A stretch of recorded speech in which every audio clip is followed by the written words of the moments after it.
साथींनो, आज आपण दासबोधातील दशक 5वा समाज पहिला यामध्ये लिहिलेल्या काही श्लोकांचा अर्थ पाहूया आणि समजून घेऊया. गुरुचा महिमा सांगताना रामदास स्वामी म्हणतात, गुरु तो सकळासी ब्राह्मण, जरी झाला क्रियाहीन, तरी तयासीच शरण, अनन्य भावे असावे. अहो, ह्या ब्राह्मणा कारणे अवतार घेतला नारायणे, विष्णूने श्रीवत्स मिरवणे, तेथे इतर ते किती. ब्राह्मण वचने प्रमाण, होती शूद्रांचे ब्राह्मण, धातू पाषाणी देवपण, ब्राह्मणचेनी मंत्रे.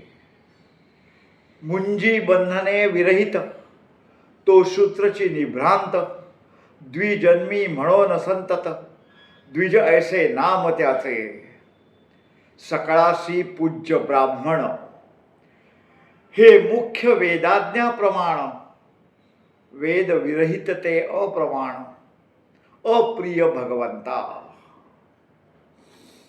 या श्लोकांचा सरळ सोप्या मराठी भाषेत अर्थ असा आहे की सर्व जाती जमातीसाठी म्हणजेच समाजातल्या सर्वांसाठी ब्राह्मण हा गुरुस्थानी आहे. जरी तो ब्राह्मण निष्क्रिय असला तरी त्या ब्राह्मणालाच शरण जावे. या ब्राह्मणासाठी प्रत्यक्ष भगवंताने अवतार घेतला. भगवान श्री विष्णूने आपल्या छातीवरची भृगुलत्तेची खूण मिरवली, तिथे इतरांची काय कथा. ब्राह्मणाच्या तोंडून मंत्र निघतात आणि ते मंत्र ऐकून शूद्रांचेही ब्राह्मण होतात. धातू आणि पाषाणातल्या मूर्तींमध्ये ब्राह्मणांच्या मंत्र सामर्थ्यामुळे देवत्व प्राप्त होते. ज्याची मुंज झाली नाही तो जन्माने ब्राह्मण असला तरी मूलतः शूद्रच ठरतो. मुंजीनंतर तो द्विज होतो. थोडक्यात काय तर सर्वांनीच ब्राह्मणांना पूज्य मानावे अशी वेदांची आज्ञा आहे. ती आपण प्रमाण मानतो, नव्हे मानली पाहिजे. वेदांच्या विरुद्ध वागणे भगवंतास मान्य नाही. आता पुढचे श्लोक पाहू. रामदास म्हणतात, ब्राह्मणी योग याग व्रते दाने, ब्राह्मणी सकळ तीर्थाटणे, कर्म मार्ग ब्राह्मणाविणे होणार नाही. ब्राह्मण वेद मूर्तिमंत, ब्राह्मण तोची भगवंत, पूर्ण होती मनोरथ. विप्रवाक्ये करुनी, ब्राह्मण पूजने शुद्ध वृत्ती, होऊनी जडे भगवंती. ब्राह्मण तीर्थ उत्तम गती, पावती प्राणी. लक्ष भोजनी पूज्य ब्राह्मण, अन यातिसी पुसे कोण. परी भगवंतासी भाव प्रमाण, येरा चाळ नाही. असो ब्राह्मणा सुरवर वंदिती, तेथे मानव बापुडे किती. जरी ब्राह्मण मूढमती, तरी तो म्हणे जगद्बंद.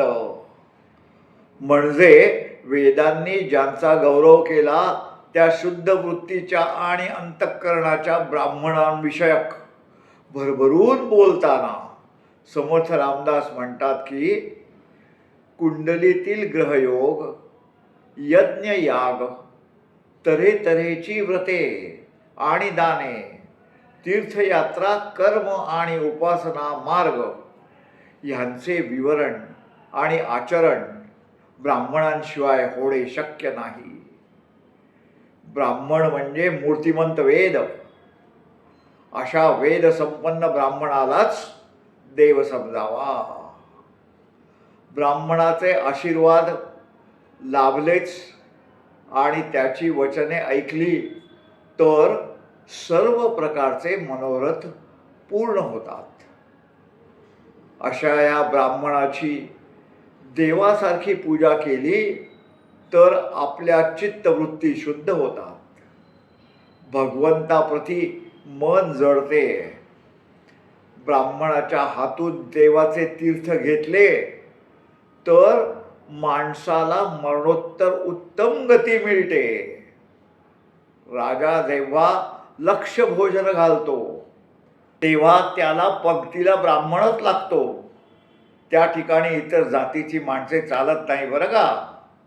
म्हणजे काय तर लक्ष भोजनाच्या वेळी मंत्रोच्चार करायला, दानधर्मावर उदक सोडायला शेवटी ब्राह्मणच लागतो.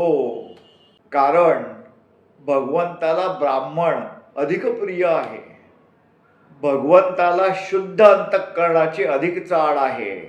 आणि अशा लक्ष भोजनासंबंधी विचार करताना एक गोष्ट लक्षात यायला हवी, ती म्हणजे यजमानांना सुद्धा देवासमान ब्राह्मणाचे आशीर्वाद हवे असतात.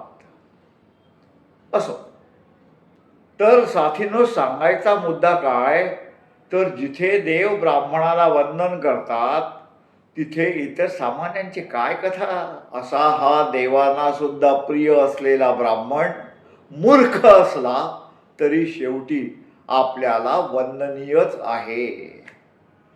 जगाला सुद्धा तो वंदनीय आहे. साथींनो, वरील श्लोक आणि त्याचे अर्थ ऐकल्यावर आणि समजून घेतल्यावर या प्रकारच्या मानसिकतेला काय म्हणाल. हा दासबोध आहे, जातबोध आहे की ब्राह्मणी विचारांचा दासबोध आहे.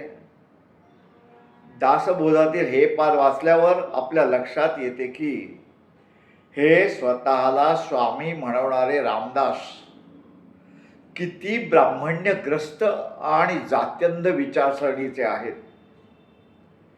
काय तर म्हणे देव सुद्धा ब्राह्मणाला वंदन करतात. म्हणजे हे रामदास स्वामी देवाला काय ब्राह्मणांचे नोकर समजतात. आणि काय तर म्हणे ब्राह्मण मूढ आणि मूर्ख असला तरी तो जगदवंद्य आहे.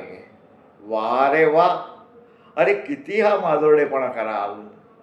म्हणूनच या रामदासांची तळी उचलणारे तेवढेच जात्यंध निघाले नसते तरच नवल. तेव्हा बहुजन तरुणांनो, हे पान वाचल्यावर तुमच्या लक्षात येईल की हिंदू राष्ट्र कसे असेल, कोणत्या प्रतीचे असेल ते. यांना हिंदू राष्ट्र नाही तर यांना ब्राह्मणी विचारांचे राष्ट्र आणायचे आहे. रामदासी बैठकांमधून त्यांचे बहुजन तरुणांना भुलवायचे प्रयत्न चाललेले आहेतच. आणि त्याला अनेक बहुजन तरुण बळीही पडलेले आहेत. म्हणूनच ते दासबोधातील हे पान वाचूनही उन्मादाने म्हणतात, गर्व से कहो. अरे काय हे, जरा तरी डोकं चालवा. नवशिक्षित बहुजन तरुणांनो, आता तरी तुम्ही जागे व्हाल काय. नमस्कार, मी जगदीश काबरे.